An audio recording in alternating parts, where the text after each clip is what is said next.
Welcome. In today's video, I'll show you how to mute hashtags from accounts you don't follow on the X app, formerly known as Twitter, right from your PC. If you've noticed certain topics constantly appearing in your feed, even when you're not interested or following the people posting them, this feature is exactly what you need. Let's get right into it. First, open the X app on your computer. Once you're logged in, look to the left-hand side of your screen and click on the More icon. It's the one with the 3 dots inside a circle. From there, choose Settings and Privacy.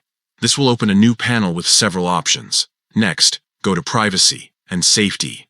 This section controls how you experience X, including your visibility, blocking options, and of course, muting. Inside Privacy and Safety, find and click on Mute and Block.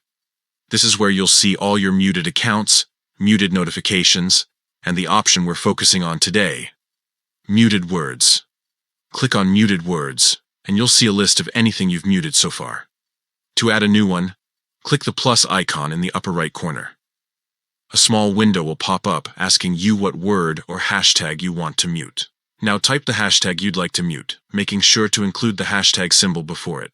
For example, if you want to mute tweets about hashtag sports, type hashtag sports. Below that, you'll see a few more options to customize your mute settings. Next, fill out the fields for Mute From and Duration. Under Mute From, select from people you don't follow. This ensures that only posts from unknown accounts using that hashtag will be hidden from your view, so you can still see posts from your mutuals if you want to. Then, under Duration, you can decide how long you want the mute to last. Choose from 24 hours, 7 days, 30 days, or forever. Once you've made your selections, just click Save. That's it.